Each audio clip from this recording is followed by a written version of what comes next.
Hi everyone, and welcome to the first ever Friday update. And you may say, what's a Friday update? Well, I talked about a format on Discord and in the previous videos, something that I was looking for something that would make it easy for me to share updates on development in a consistent way. And I think I actually found something. It will come in the form of Friday updates, so weekly videos. It's possible I'll miss one here and there, but in general, I would want to do one every week. And what it will cover, I will talk about a little bit later. So in this video, I will give you an update on our last 2 weeks that we've been on Steam. I will give you some insight numbers into, wish list, how many people we reached, all that stuff, so that you know. And I will talk about the Unreal Engine Europe, Unreal Fest Europe. I'm wearing the shirt. I don't know if you can see it, but that was super cool. So if you want to cut out for that, that's fine. But I really want to talk about it because I'm super excited about it.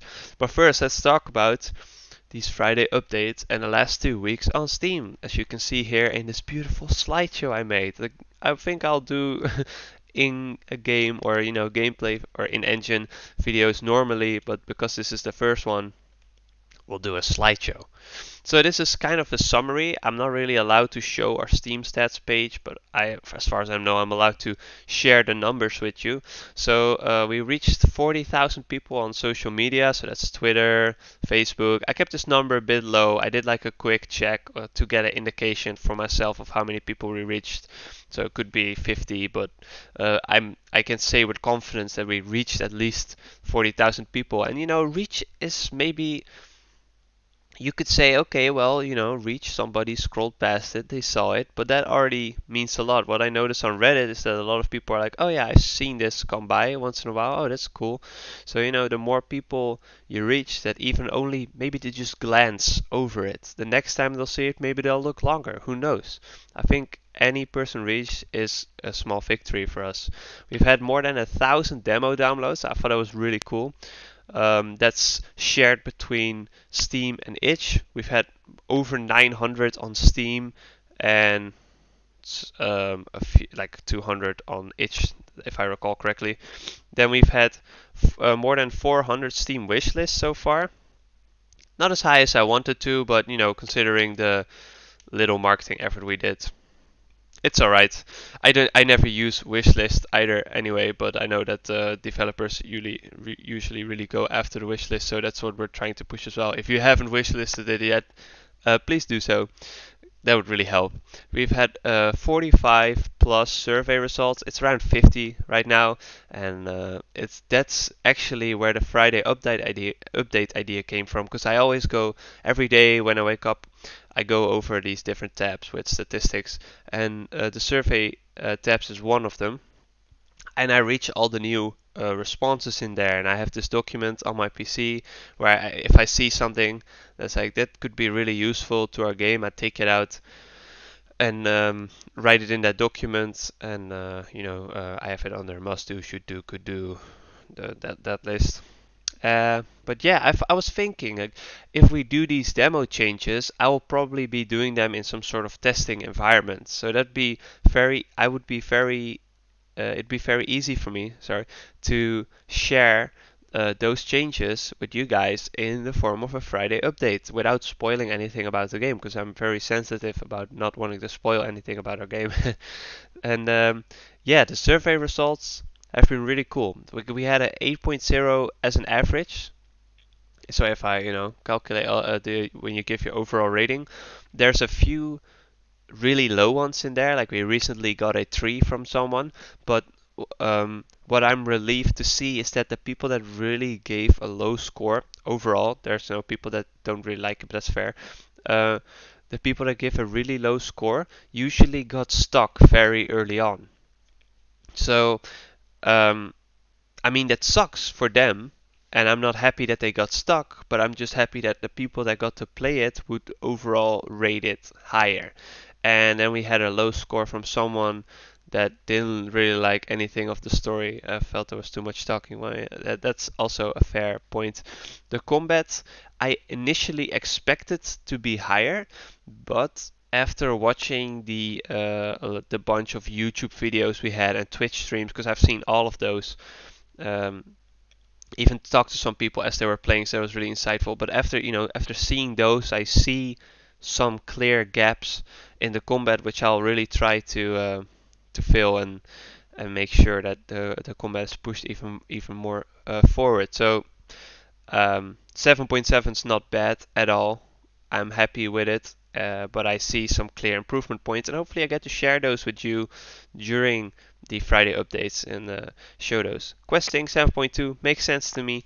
There's a lot of people that want more guidance. Want it to be more clear. A map, it makes sense. We'll have a map, but it's not in the demo as of now. But in the final game, there will be a map, I think, for everyone.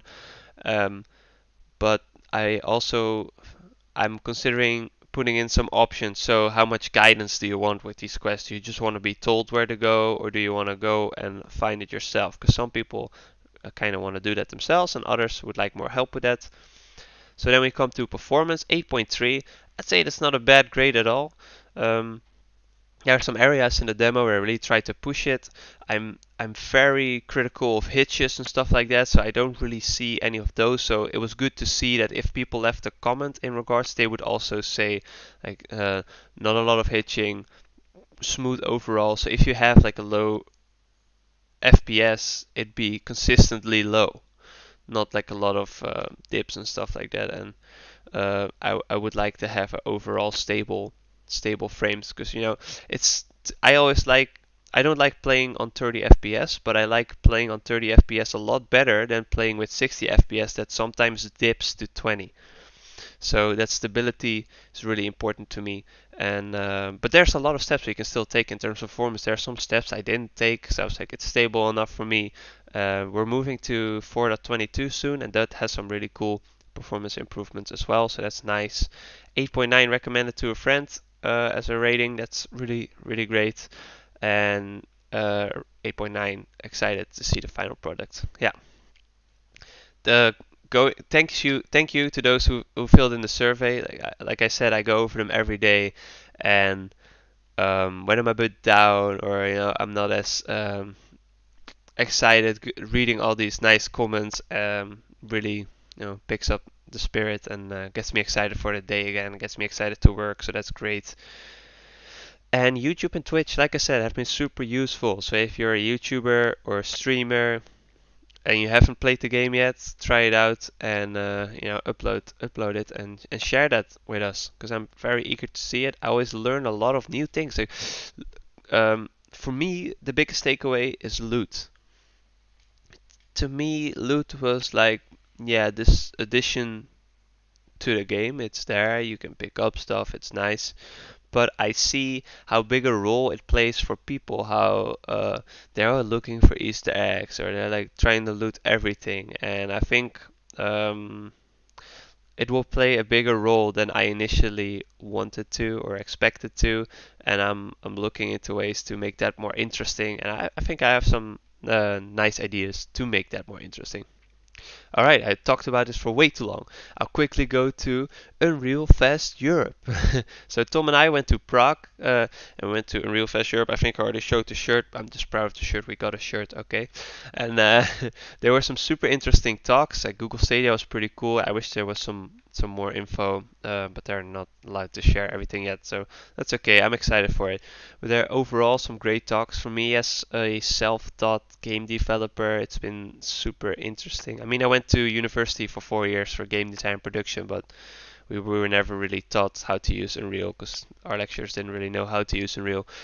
So yeah, seeing a professional that has worked with it for longer than I have give a talk on proper things to do, proper things you should not do, and then seeing that I already do most of those things is really cool. Without patting myself on the shoulder too much, there's still definitely some takeaways for me. But overall, I got a really good feeling from going there. I got some great tips. I met a ton of amazing people. I always get super excited when I talk to someone working in Unreal, especially on a game. That's why what I liked about university, and then we had this showcase day. I'd go to these teams and just look at what they did.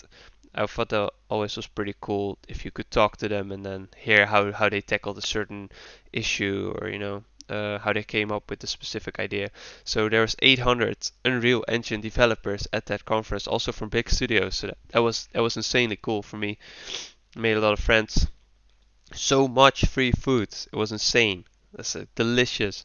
Free food, free drinks. I mean, we paid for the ticket to get in, but if you look at what I paid for my ticket, I got the hotel, breakfast, lunch, dinner on 2 evenings. It was crazy. Absolutely loved it. And then Prague was a beautiful city. This is a picture Tom took of me. Oh, great picture. And yeah, overall, I'd say been a great 2 weeks, and I'm very excited to see where the project will grow and go in the near future. So first one of Friday updates, not a lot of engine stuff. Next week, I hope to be showing you some um, yeah, cool new things, and I hope that we can expand these formats into a few like topics that we'll cover every week. We'll see how that goes. All right, guys, thank you so much for watching. Add it to your wish list. Subscribe to our YouTube. Follow us on all the social media and blah blah blah blah blah. Hope to see you on Discord. And yeah, thanks again. And if you have not filled in the survey yet, I would truly appreciate it. All right, bye bye.